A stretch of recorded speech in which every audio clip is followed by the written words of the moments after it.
What's going on, guys? Welcome to VOA's Red Carpet. My name is Jackson Vunganyi. As always, on this show we bring you the latest in entertainment news, in fashion, in sports, film and television from around the world. Let's begin. And we start with some big news in the world of Miss Universe. And this year's pageant held in Atlanta crowned Miss South Africa as the new Miss Universe. 26-year-old Zozibini Tunzi from Tolo in South Africa spoke about the importance of shifting what she calls antiquated beauty standards and finally celebrating natural beauty. She said, "I grew up in a world where a woman who looks like me with my kind of skin color and my kind of hair was never considered to be beautiful." She said, "I think it's time that stops today." Tunzi is the third South African to be crowned Miss Universe. Demilei Neil Peters won in 2017 and Margaret Gardner in 1978. Miss Puerto Rico Madison Anderson is this year's runner-up, with Miss Mexico Sofia Aragon as the second runner-up. As for more women making a global impact, Ethiopian Freweini Mebrahtu is the 2019 CNN Hero of the Year for making young women stay in school by creating a reusable menstrual pad. Mebrahtu, a chemical engineer by profession, created a pad that is reusable and has already benefited nearly 800,000 girls and women. Mebrahtu also speaks in schools to girls and boys about how menstruation is normal and a natural process and is not shameful at all. Here is what she told VOA. Let's check it out. The cause was very personal to me, and the reason being that is when I was quite young and I had my first period, I had no one to talk to.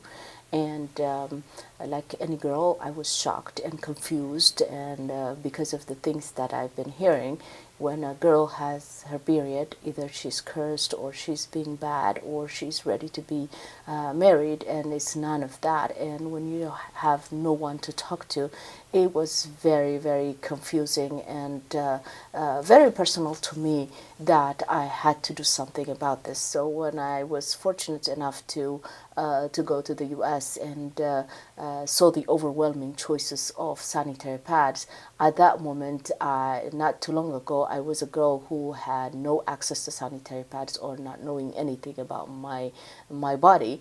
And that's when I actually said, you know, how unlucky I was, but at the same time, I wanted to, I was worried about the girls that I left behind when they will have that opportunity just like I have. Years later, when I had the chance to go back to my country, I wanted to know whether things had changed for girls after a decade later. So when I talk to people, or young or old, whatever, they just didn't want to talk about it. The turning point for me was when I went to the village and asked an older lady what she would be using for when she has her period. And when she told me she's quite over a hole in her room, and I felt like, you know, the pain from my head to toe. And that's when I said, you know what, I've got to do something. This is ridiculous. This is the 21st century. How on earth could a girl or a woman would live without sanitary pads? Rapper Cardi B made a short visit to West Africa, to Nigeria and Ghana. The rapper performed with Tiwa Savage and Burna Boy, posting photos on Instagram, including one of herself decked out in Ghana's colors. She also had time to meet with some local artists that she has inspired. Cardi B and her daughter Culture have also landed on one of the 4 covers for Vogue magazine's January issue in matching red diaper and red dress. Another R. Kelly charge to update you about: the singer has been charged in a number of jurisdictions this year on allegations that he sexually abused minors. He is now accused of bribing a government employee in 1994 to get a fake ID for the late singer Aaliyah so he could marry her when she was just 15 years old. We'll continue to monitor this story and keep you updated. We have some sad news in the music world. Chicago-born rapper Juice WRLD passed away at the age of 21 after suffering a seizure at Chicago's Midway Airport. He He had just arrived on a private jet with his entourage from LA when police say that they found weapons and drugs in a luggage that were on that flight. The rapper, whose real name was Gerard Anthony Higgins, was well known for his single Lucid Dreams. It made it to number 2 on the Billboard Hot 100 in 2018, and his album Death Race for Love, released earlier this year, made it to number 1 on the Billboard 200.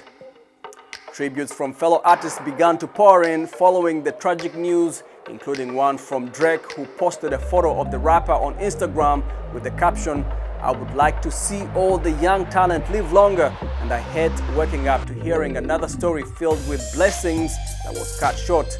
Meanwhile, Lil Nas X tweeted, "RIP Juice, so sad how often this is happening lately to young, talented rising artists."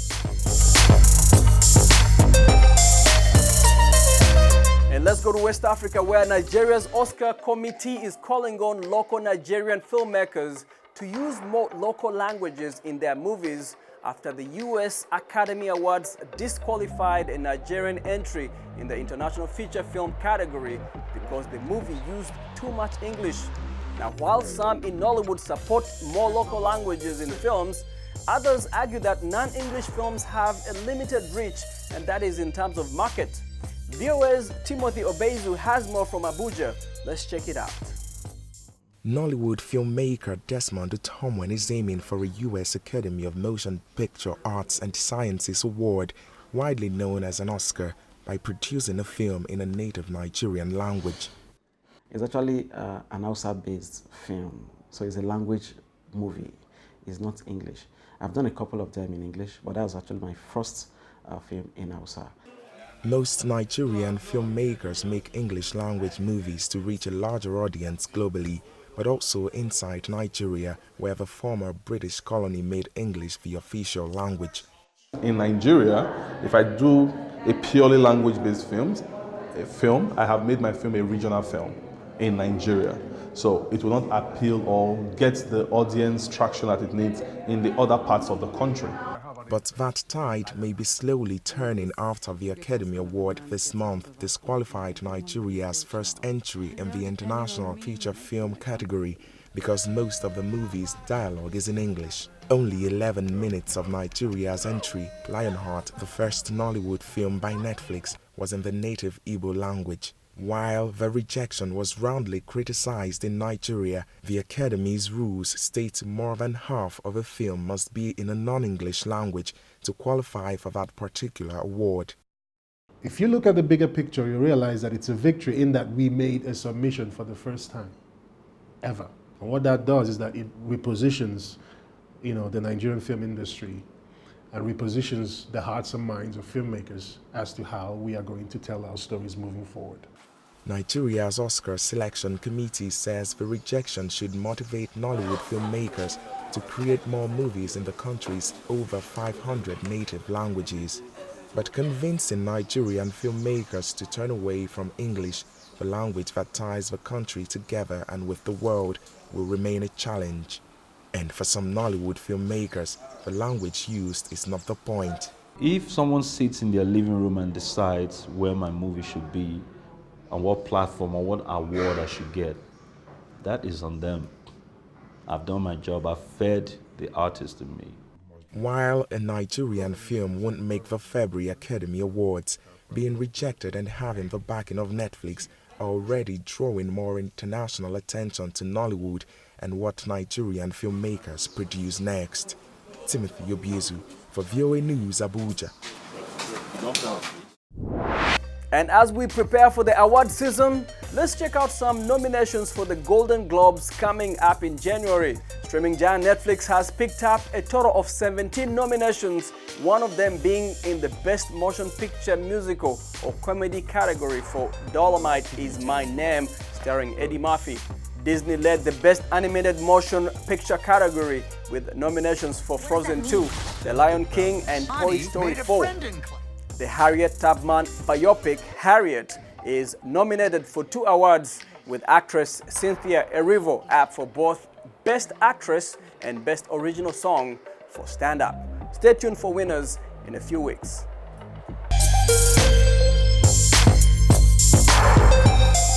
Basketball Africa League kicks off next year as the world governing body for basketball and the NBA look to open play with a dozen club teams across the continent. 50 aspiring players hoping to make the league tried out for coaches in New York City. And VOA's Dili Diko has our story. Let's check it out.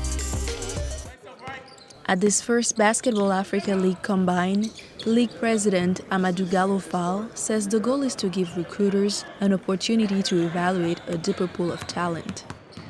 For our inaugural Basketball Africa League, we are promoting, yes, local African talent, but at the same time we want to attract elite global talent to create a very compelling basketball product on the court. So essentially this is a recruiting, initiative that we put together for our teams to come and evaluate talent and hopefully sign them to their rosters.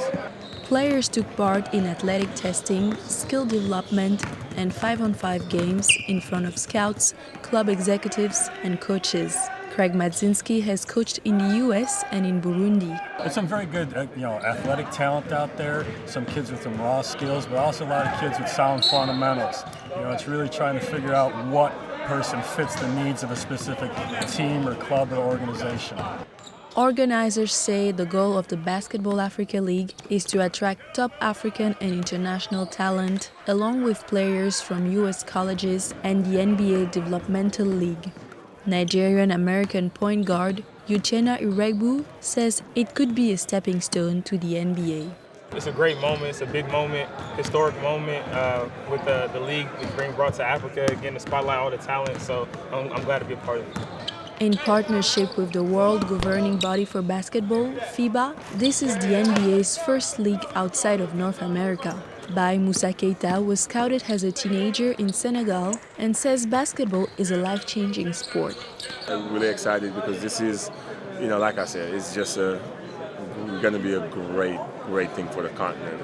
Just the sports of basketball, is a great pathway for me. I use it I tell the kids, I'm like, not everybody's going to go play in the NBA, but what's next? This is a good way for kids to just know that, okay, if I don't play basketball, I like to tell my story. I played basketball, got hurt, but I got my degrees. Now I'm using what I learned now to apply it in my day-to-day life.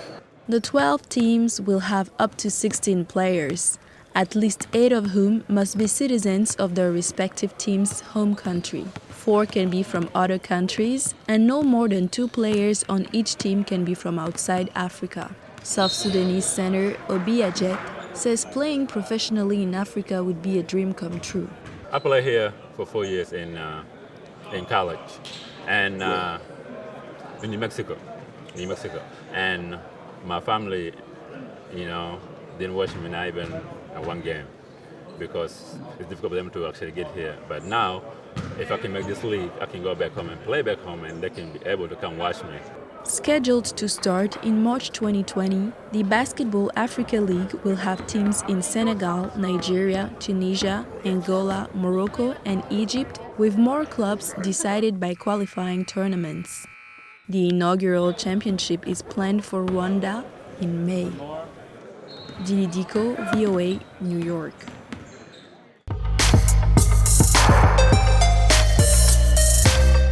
Alright guys, that's it for our show today, but before we say goodbye, let's check out the first trailer for Wonder Woman 1984 starring Gal Gadot.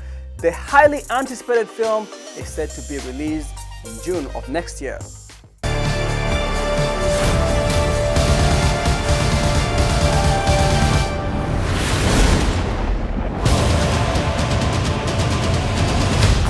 Thank you for watching VOA's Red Carpet. I'm Jackson Vunganyi. For more entertainment news, check us out at voanews.com. Also, we are on Facebook and Instagram and on YouTube at VOA Africa. I'll catch you next time. Goodbye.